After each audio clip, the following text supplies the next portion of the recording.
Chers amis, chers abonnés, bonjour. Nous sommes le dimanche 29 décembre 2024.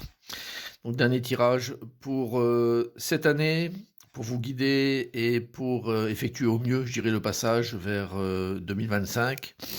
J'espère que vous allez bien, que vous êtes en forme. Et donc pour la dernière fois cette année, il sera toujours un tirage à choix. Vous avez la possibilité entre les trois pierres, la pierre violette, la pierre noire et la pierre jaune. Je vous laisse faire votre petite réflexion. Et puis on revient directement sur pardon, les tirages de ces trois pierres. Je vous rappelle que vous pouvez me retrouver sur les réseaux sociaux, que ce soit TikTok, YouTube, Facebook. N'hésitez pas à aller chercher et m'ajouter, soit en tant qu'ami, soit en tant que contact tout simplement. Et puis également sur les deux sites, www.tarologycoaching.com pour toute séance qui vous intéresse. Vous pouvez regarder un petit peu les différents types de consultations que je vous propose. Et puis également www.marctavian.com qui est le site de vente en ligne avec des produits complètement créés, donc c'est pas de l'achat-revente, et sur lequel vous pouvez commander. C'est une livraison partout en France et en Europe.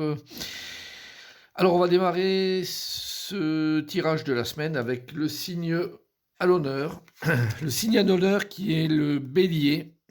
Alors le bélier, on parle du chakra du cœur. L'amour est au cœur de la matière comme votre cœur au centre de votre corps physique, qui est en accord parfait avec l'amour. Il est sans danger pour vous d'aimer et d'être aimé du fond du cœur, puisque nous sommes toujours prêts à vous guider et à vous protéger. Donc ami Bélier, c'est une excellente, superbe carte, celle-ci, qui vous offre vraiment toutes les possibilités au niveau du cœur.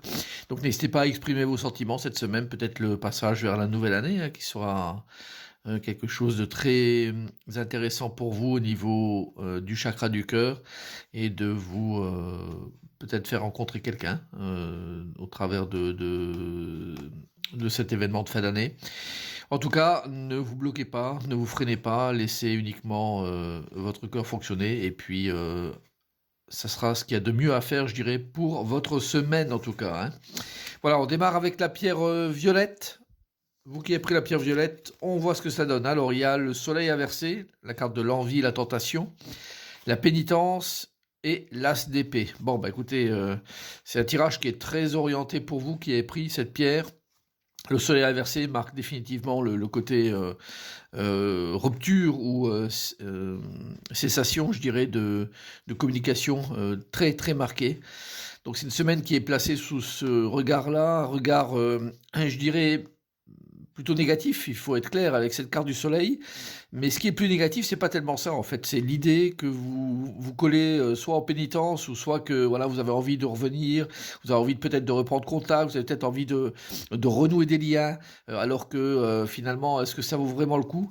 Est-ce qu'il vaut mieux pas avec l'as d'épée, voir les choses sous un nouvel angle? L'as, c'est vraiment une carte qui est symbole de nouveauté, de renouveau, et là de renouveau au niveau de la pensée, au niveau des idées que vous avez. N'hésitez pas à voir les choses sous un nouvel angle, c'est vraiment là-dessus que vous allez pouvoir je dirais mieux vivre cette semaine, et non pas en restant bloqué, en vous auto-flagellant, ou en vous donnant des idées qui peuvent être des idées qui sont fausses, des idées voire mauvaises, alors que finalement la situation n'est pas extrêmement terrible, on va dire, au niveau communication et relationnel. Donc voyez les choses sous un nouvel angle, ça vous proposera à mon avis une nouvelle perspective, peut-être aussi par rapport à ce duo de personnages-là. Donc si vous avez moyen je dirais d'aller au-delà de vos limites, et de vous dire bah tiens, c'est plus possible comme ça, il faut absolument que je fasse les choses et que je vois les choses d'une autre manière. À ce moment-là, je pense que les portes vont s'ouvrir. N'hésitez pas cette semaine, c'est la dernière semaine de l'année, ou passez en 2025, peut-être à vous projeter vers une nouvelle manière d'être et de voir les choses. C'est peut-être le message qui vous est apporté pour vous, qui a pris la pierre violette. Alors, on va voir la pierre noire. Nous avons l'impératrice inversée, la carte de ce privilégié égaux, la carte du papyrus et la carte du 5 de coupe. Alors, on a la sensation que l'impératrice ne veut plus avancer là. Elle est comme en mode blocage. Elle l'impératrice, c'est la carte qui, par excellence, veut vraiment construire des tas de choses. Elle a plein d'idées, plein d'envies, elle a le savoir-faire, donc elle est à même de pouvoir développer son empire comme elle le souhaite, mais en étant inversée, il y a des blocages quelque part qui s'opèrent, et les blocages, c'est elle qui les met, je pense, et non pas le contexte qui la bloque. C'est elle qui se bloque au travers peut-être d'expériences négatives, parce que le 5 de coupe est une carte qui n'est pas forcément excellente, hein, qui parle souvent de blessures à traiter, à soigner, une approche du cœur qui est qui est déçu. On voit même le symbole du cœur, là, ça semble être une flèche vers le bas de toute façon, donc comme s'il y avait une grosse déception, quelque chose qui était cassé, et l'impératrice refuse d'avancer aujourd'hui suite à cet événement ou à cette manière de voir les choses, mais c'est pas ça qui vous est demandé. Avec les cartes centrales, qui est la carte de se privilégier et égaux et la carte du papyrus, on vous demande au contraire de prendre soin de vous. Allez-y, hein, puis vous avez toute l'autorisation de faire des choses pour vous en ce moment, voire de voyager, bouger, sortir un peu de votre train-train quotidien, d'aller chercher l'événement hors de chez vous, ailleurs. C'est comme ça que vous allez pouvoir probablement vous libérer de certaines choses. Et la libération, elle doit apparaître avec cette carte-là. La 5 de coupe, c'est une carte qui est bloquante, donc il faut absolument la régler, la traiter. C'est pas en restant dans votre coin et en pleurnichant peut-être que vous allez régler les choses. Donc, tapez-vous sur l'épaule, privilégiez-vous, voyez ce que vous avez déjà fait, et puis repartez, j'irai de plus belle pour de nouvelles aventures. C'est ce qui vous est proposé. Plutôt tirage pas mal, bien que l'impératrice soit à l'envers. Alors, la pierre jaune. La pierre jaune, nous avons une carte à l'endroit. Très bien, l'étoile, la carte de la terre racine, la carte de l'arme, et l'as de bâton. Un as également. Donc c'est un tirage pour cette semaine qui est intéressant parce que vous avez 2 bâtons. Hein. Le bâton, c'est les nouvelles... ça engage de manière nouveau, hein, pardon, de manière nouvelle sur des nouveaux chemins de vie.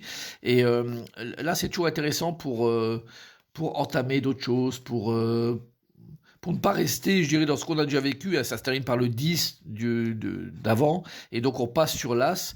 Et l'As de bâton marque toute la réalisation nouvelle qu'on vous demande de faire. Alors, ce qui est bien, c'est que vous passez de l'idée de l'étoile qui est beaucoup de projection, hein, la projection qu'on se voit faire, les envies qu'on a envie de voir se réaliser. Donc elle est beaucoup dans le mental, dans le plaisir, hein, l'étoile, dans les choses qui nous plaisent, et avec beaucoup d'espoir. Hein. C'est une carte qui est très axée sur la foi et l'espoir. Et on demande de passer un peu à l'acte. Hein. C'est-à-dire que vous avez beaucoup d'idées probablement, vous avez des choses qui vous trottent en tête, mais de manière positive, hein, que vous voulez réaliser. Aujourd'hui, on vous demande d'être réaliste et concret. Avec la terre racine, c'est une carte qui parle vraiment de choses très concrètes. Donc maintenant, de les matérialiser. C'est une semaine peut-être où il faut matérialiser les choses. C'est-à-dire que de l'idée et de la projection que vous pouvez faire, de passer à un état concret de choses.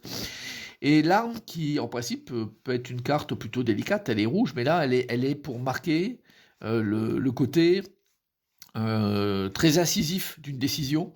On y va et on passe à l'action. Donc le bâton, c'est vraiment de l'action pure. Donc on entame une démarche. Alors si c'est par exemple une démarche par exemple professionnelle, vous aviez des idées, et ben on y va. Maintenant on y va sur le côté très concret des choses. On se rend compte de la situation et on fonce. Hein, quelque part on fonce, on n'attend pas avec les 2 cartes là. On y va, on passe à l'action, et de manière rouge. Donc avec une épée, on y va, hein, comme on dit, on rentre dans l'art, on n'a pas peur de ça. Et c'est un tirage qui est intéressant pour débloquer des situations peut-être, qui étaient peut-être trop mentales, et sur lesquelles on a du mal à faire le premier pas. Eh bien on y va, on n'attend pas, on passe à l'action. Et ensuite, les choses vont probablement prendre un chemin très très intéressant. Voilà, bah écoutez, j'en ai fini pour cette semaine. J'espère que ce tirage va vous plaire. Je vous souhaite également de passer de bonnes fêtes de fin d'année pour le 31, et que le passage vers 2025 se fasse de la meilleure manière qui soit. Je vous souhaite en tout cas une très belle journée de dimanche et une bonne semaine. À bientôt. Au revoir.